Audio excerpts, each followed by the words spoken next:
자, CCTV 사각지대에서 발생한 범죄, 용의주한 범인 때문에 어떤 단서도 남기지 않는 현장, 이 수사에 난항을 겪는 사건들이 참 많습니다.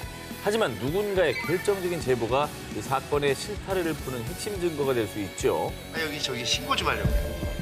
경찰청 자료에 따르면 2019년 기준으로 살인, 강도, 절도, 폭력 이렇게 주요 4대 강력범죄 발생 건수는 총 47만 5,479건으로 하루 평균 무려 1,303건의 강력범죄가 발생한다고 합니다. 와. 이게 결코 남의 이야기가 아닌 우리가 사는 이 사회의 현실입니다.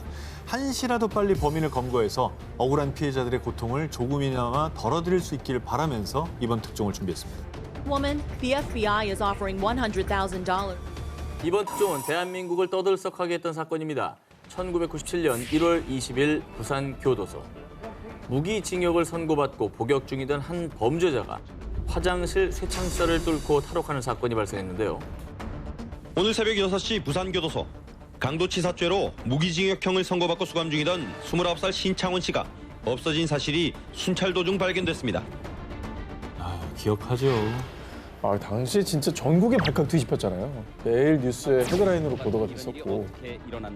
당시 신창원의 탈옥에 초비상에 걸린 경찰들, 신창원의 연고지는 물론 수사를 전국적으로 확대해 도로에 검문소를 설치하고 통행 차량을 수색, 대대적인 수사를 벌였는데 그러다 그가 탈옥한 지 9개월 만인 1997년 10월 15일 경찰은 신창원이 충남 천안의 한 빌라에서 다방 종업원 전 씨와 동거를 하고 있다는 제보를 입수. 경찰입니다. 신창원 아시죠?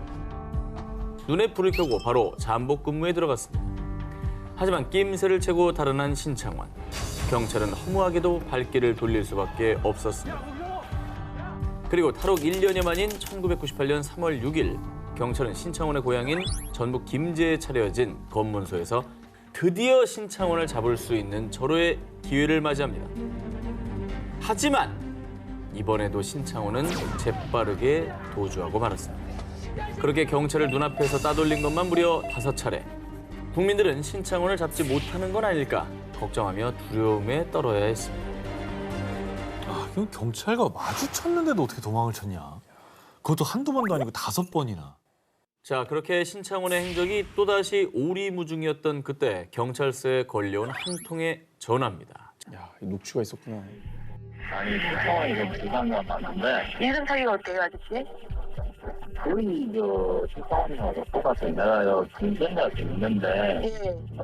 맞다고 봐야죠. 여자하고 같이 살고 있는데, 여자하고 같이 살고 있대요? 집안에 운동기구가 기억난다. 있고, 예, 운동기구가 있고. 여기 보니까 이제 결혼관이 없더라고요. 결혼 사진이 없어요?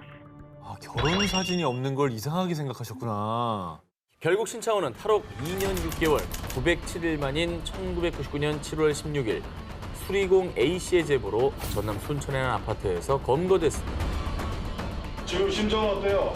이창원 씨 한마디만 해, 한마디.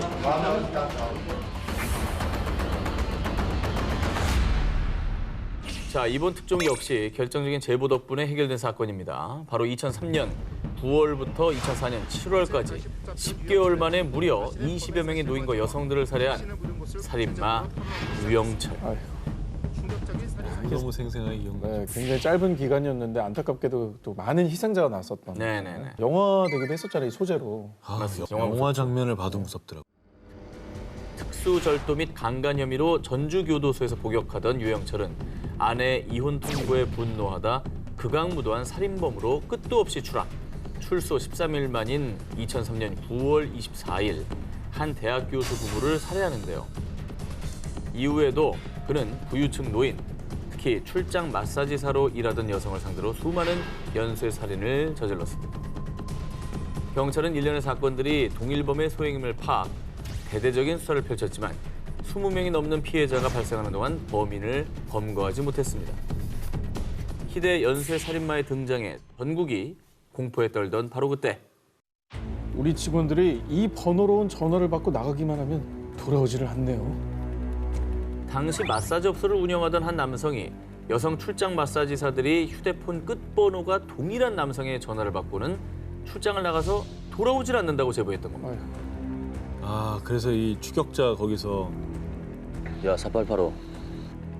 너지? 진짜 저때 유영철 사건 때문에 사회 분위기가 진짜 험악했어요. 당시 제보 전화의 내용대로 또 똑같은 번호로 출장 마사지 요청이 들어오자 경찰은 남성이 있는 곳으로 출동. 그리고 드디어 그곳에서 희대 살인마 유영철에게 수갑을 채우게 됩니다. 용 기자가 마사지 도우미를 또 보내달라는 전화가 왔다는 제보자의 추가 제보를 받고 용 기자와 약속한 약속 장소인 마포구 노고산동 노상에서 근거를 하였습니다. 단 한 통의 전화로 멈추게 된 유영철의 잔인하고도 엽기적인 살인 행각. 한 통의 전화로 인해 더 많은 희생자를 막는 중요한 제보가 됐습니다. 결정적 한방 제보 19 1위 후보 헤드라인을 공개해 주시기 바랍니다.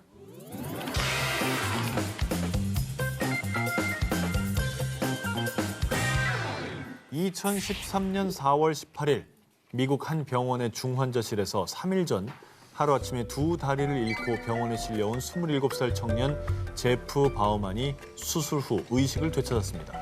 그런데 말입니다. 산소호흡기를 단 채 수술 후 마취 기운이 다 가시지 않은 상태임에도 바우만은 정신이 들자마자 메모지와 펜을 달라고 요청하는데요. Bad. Saw the guy.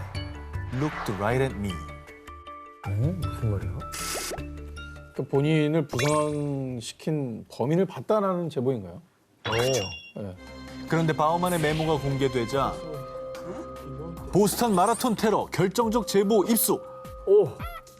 바우만의 메모는 9.11 테러 이후 미국 내 최악의 테러로 불리는 보스턴 테러 용의자에 대한 결정적 제보였습니다. 저거 너무 끔찍했잖아. 이 사건이었구나. 그 보스턴 테러로 다리를 잃은 거예요? 그렇죠. 저 너무 끔찍했잖아요. 그리고 그 가방이 테러 가방이었던 거고. 그렇습니다. 사건이 발생한 건 2013년 4월 15일 미국 매사추세츠주에서 열린 보스턴 마라톤 대회. 오후 2시 50분경 마라톤 결승 지점에서 잇따라 폭탄이 터지면서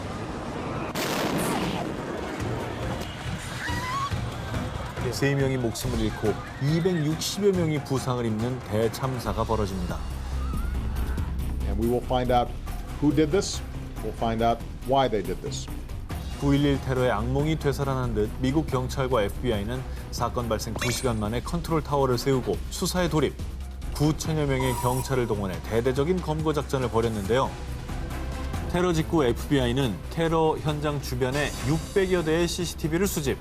이때 모인 데이터만 10테라바이트. 이는 영화 10,000편에 해당하는 분량이었고요.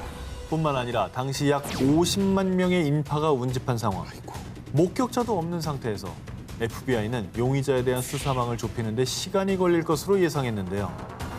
아니 CCTV가 있다고 해도 저게 너무 방대하니까. 그러니까 일일이 다 봐야 찾잖아요. 그럼요. 쉽지 않았을 것 같아요. 너무 많았네. 그런 상황에서 테러 용의자를 목격한 바우만이 의식을 되찾자마자 메모로 남긴 이 결정적인 제보. 이 메모는 곧바로 FBI에 전달됐고요. FBI는 바우만에게 테러범에 대한 구체적 인상착의까지 확인하며 테러 현장의 수많은 인파 중 2명을 용의자로 압축할 수 있었습니다. 2명이 어디야? 그러니까 이 제보가 없었다면 이게 불가능한 거잖아요. 자, 근데 테러범 가까이 있었기 때문에 두 다리를 잃을 정도의 피해를 입은 거군요. 그렇죠. 깨어나자마자 어쨌든 처음으로 하신 게 제보니까. 의식이 오자마자, 그죠? 이게 진짜 대단한 거죠. 바우만의 제보로 보스턴 테러범 수색은 급물살을 탔고요. 바우만이 제보한 바로 다음 날 테러범 조하르 차르나예프는 체포될 수 있었습니다. 자, 이 시민들의 적극적인 제보 덕분에 어쨌든 테러범을 체포하는 시간이 엄청나게 단축이 된 겁니다. 예. 이게 빨리 검거하지 못했다고 한다면 이들이 또 어떤 연쇄 테러를 저질렀을 수도 있는 일이잖아요. 그렇죠. 결정적 한방 제보 19, 저 한 기자의 두 번째 1위 후보 공개합니다. 1994년 9월 16일 새벽 3시 서울의 한 경찰서로 한 여성이 뛰어들어옵니다. 사람을 죽이고 막 불태우는 사람이 있어요. 빨리 가요. 빨리 가요. 엽기적 살인 행각으로 대한민국 범죄사에서 가장 잔인하고 끔찍한 사건들로 기록된 지존파 사건을 세상에 알린 결정적 제보였습니다. 전국 곳곳에서 모두 5명을 살해한 범죄단 일당 6명이 경찰에 검거됐습니다. 참 어린 마음이 되게 충격을 받은 그런 사건이었는데 맞아. 너무 잔혹해서. 네. 지존파는 부유층에 대한 맹목적인 증오심에 가진 자의 것을 빼앗고 그들을 죽인다라는 행동 강령을 세우고 무고한 시민들을 잔인하게 살해했는데요. 이들은 살인 연습을 한다며 실제로 젊은 여성을 납치해 살해한 것을 시작으로 배신한 조직원, 사업가 부부 등을 살해, 총 5차례의 범행을 저질렀습니다. 그리고 이들은 납치한 피해자를 감금하고 사체를 소각할 화덕까지 설치한 일명 살인 공장, 비밀 아지트까지 있었는데요. 이해가 안 간다. 1년 3개월 동안 전국을 누비며 잔혹한 범행을 저지른 지존파. 당시 전국 각지에서 잇따라 납치 살인 사건이 발생했지만 경찰은 유력한 용의자를 찾지 못한 상황이었는데요. 그러다 이 여성의 제보로 지난 살인 사건들이 모두 관련이 있고 그 배후에 지존파가 있었다는 것이 밝혀진 겁니다. 지금도 타고 있는 사람이 있을지도 모른다니까요. 그 제보가 아니었으면 지존파 못 잡고 또 더 많은 피해자, 우리가 또 보고 싶지 않은 그 뉴스들이 더 많이 나왔을 수 있어요. 그럴 수 있죠. 결정적 제보를 한 여성, 그녀의 정체는 지존파에게 납치당했다가 극적으로 탈출한 피해자 A씨였습니다. A씨는 지존파에게 납치돼 끔찍한 시간을 보낸 지 8일째 되는 날, 지존파의 일당 중 한 명이 부상을 입자 자신이 간호하겠다며 전남 영광읍 내의 한 병원에 동행했고요. 지존파의 감시가 허술해진 틈을 타 병원 탈출에 성공. 그렇게 필사적으로 뛰쳐나와 농가의 비닐하우스에 숨었다가 택시를 3번 갈아타며 이동.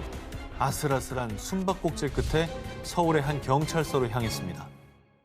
납치 피해자이자 생존자 분이면은 사실 더 제보하기 겁이 났을 수도 있는데 그럼요. 제보를 했네요. 얼마나 무서웠을까요, 진짜. 무섭죠.